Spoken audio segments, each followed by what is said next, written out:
We are here on Play It Forward with Jimmy Gadd, filmmaker, producer, and editor of I Am Normal. Jimmy, thanks for being on the show. You're welcome. Thank you for having me. It's a pleasure. I Am Normal. I worked in a mental hospital back in the day, and it's, a very heart-wrenching environment, and so is the film. And not to give too much away, I think I don't think it does if I say that, essentially you have this experiment of a young woman going into an institution who is sane, and then she comes out less sane. Um, so, what was the inspiration, the seed, the kernel of the film for you? The writer Anya Bay came to me, and she had written the screenplay for the story, and so we talked over the screenplay before we even started shooting it, kind of refining it, and it was really based off of the an article on the Rosenthal experiment that had happened in the 70s. And it's so interesting to read history and see kind of how things were handled. And then when you look at today with homelessness and stuff like that, and those were our two kind of main focuses of what people think mental institutions are, and how homelessness is treated. And there's no doubt they're both connected on some level, but for us, that was kind of our main focus, and just really trying to show how this Dr. Rosenthal, from his research, wanted to show how the system is broken even in the 70s. And there's been a slight progression, but not enough. And so I think it's just kind of bringing the subject matter back up, but also in a more interesting viewpoint of putting a sane person into an insane scenario. Yeah, right. Which is, sometimes what life feels like.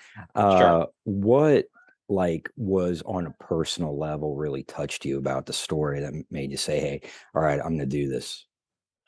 I mean, I think it's twofold. One, when you have good friends that are trying to bring good stories together, this industry, you find that when you have good people you want to work with, that is first and foremost for me, working and helping, because it's such a journey, every film and every project. So once we decided that we would move forward with it, then also the story is very touching. It's you can think of it at a very surface level. Oh, okay, so somebody went in and they came out crazy. Were they crazy to begin with?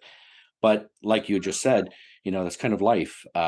Sometimes you have so many stressors in life that are you're surrounded with, and it can make you feel crazy, or it can, make you act differently. And I think that that's really the focus of this film, is that Mm. this woman really wanted to do good, but she was put under these unfortunate circumstances, and to find her sanity, was to kind of develop her own friendship in, so she had that stability. Hmm.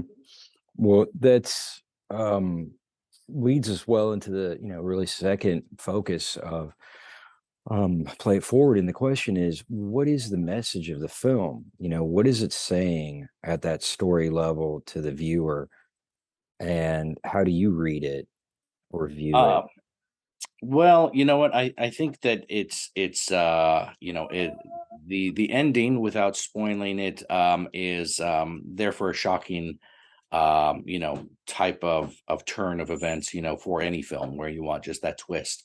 But there's truth to it. The ending shows that an individual is really, when they're pushed outside of their comfort zone, it's amazing what the human mind will do to comfort itself. And I think that I think what we're trying to say with the film, and me personally, what I love about the film, is that it really shows that you can't really put people into boxes and say that that person's crazy just because they act differently from what we think the norm is. And the norm is different for everyone. Cultural norms are different. Norms here in Los Angeles are different from where you are in New York, or on the East Coast. And so it's just very different all across the US, all across the world. So I think that Sure, we build these norms up because everybody tries to tell us to act normal, but what is normal? And I think, it's okay not for everybody not to be the same. I think that's what makes us, the human species, and that's how we live with each other, is trying to find the balance between, the abnormal and the normal. Yeah. Um, yeah, that sounds right. And in a situation where the film takes us, the woman, the protagonist is trying to, on one hand, avenge the death of her friend and all in as she's conducting this experiment. And I guess there's there's some sort of journey that she goes on as as a hero, and she comes out a victim. Yes. And I guess I'm sort of, you know, putting that out there to say, well, why? What do you think happened?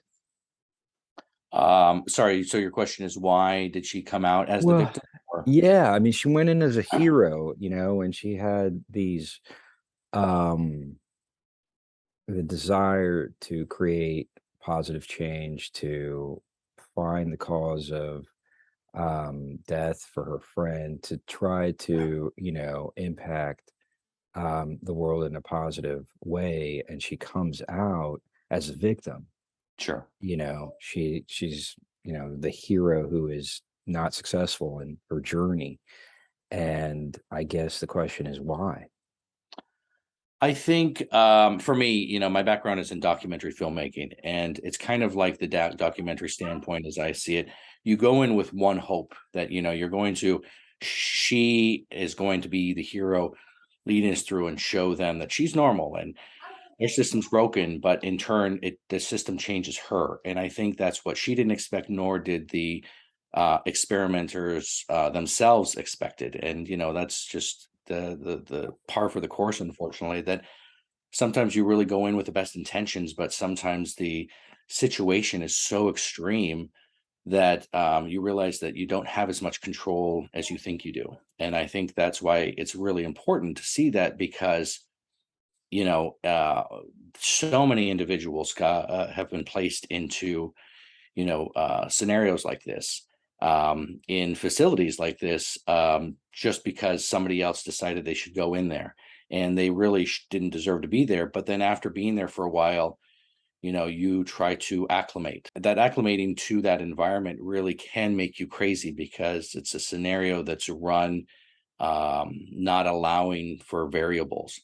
And, I think that's how she became the victim, because she really went in to try to change. And, as you're watching the film, you see her pleading with them. I'm normal. I'm fine. You're classifying me as something that I'm not. And words don't mean anything.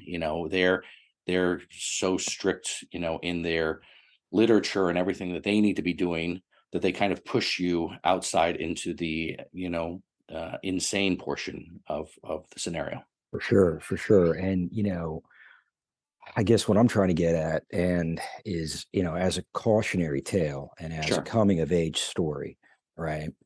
Young woman, engaged, fiance, coming to age story, it's really like, okay, here is the hero butting up against the overwhelming system, Sure. and the system grinds the hero Yeah. down instead of more of a fairy tale or like a superhero kind of story where the power is in the hands and they're able to slay the dragon. Here she doesn't slay the dragon, and I think what I totally get, like, yeah, the system is set up in a way that that's what it's going to do. How can we, as more mature uh, citizens of the world, go up against a system like that and not be ground to smithereens? Yeah, I think that's kind of the age old question, because, again, I think, we go in with best intentions, and once you realize the severity of, what the circumstances are, you kind of have to change your tactics. And so I think for us as individuals, being informed is the biggest thing. And in the 70s, information. There's so much trust put in everyone, especially if you had a name tag, on your shirt, you Right. put trust in all those individuals. And I think there is a level of trust that should be put in those individuals. Those are people that have signed the Hippocratic Oath to do no harm and to help you. But also those individuals need a checks and balances system to help them so they don't get into the wrong side of harming people. And I think that's the bigger thing. And us as individuals, we have to make sure that those checks and balances are there, that we ask our own questions, and it's okay that we are the people of our own health care. And if you get advice from a medical professional that you think feels off, then look into that. What feels off about it? And that's why there are second opinions and going to see other people. Unfortunately, in this story, there wasn't really a mechanism for that, but I think in reality there is, and it's just doing your due diligence. Yeah. Thanks, Jimmy. Yeah. That's a good one. All right. So, how did making this film change you as a filmmaker, either personally or professionally? Um, so first of all, we're doing the feature film based on the short film. And so we have had a lot of movement because the short film's kind of gotten a lot of notoriety, and that's been great. I think personally, how it's changed me is that I see that when people watch it, the questions that come up, and wow, is this real? And how could this have happened? And it really does make you think as an individual, because we're storytellers. We want to tell stories. We want to bring up those questions. But these are questions that aren't fictionalized. These are real things that have happened and are still happening. So I think also with my background documentaries, I feel that it's just important to tell such good stories that are true to the heart, and that it changed me in terms of just really having a little more compassion for individuals. If you see someone that's a bit different, from you, that's okay. That we don't have to classify them. We don't have to do the whispering of, I wonder what's wrong with them, or why are they different, or why are they doing that? That we need to have compassion for humankind. And professionally, this has been the last short film I've edited. Actually, I kind of retired from editing and focusing more on my producing directing. And so it's kind of a nice project to hang my hat up on and say, what a wonderful project to have such a story that stands out. When I look back at my history of projects I've done, that this, has its own timestamp of, it said something, and even in a short film, it's small, and that's what we're hoping the feature film will bring a little more voice to the idea. But just with this short, very proud of that. Awesome. Compassion. Thank Yes. you, Jimmy. Thank you. Appreciate it. Looking forward to more work. Filmmaker Jimmy Gadd, thanks for being on the show. Till next time. Thank you. Bye bye. Bye.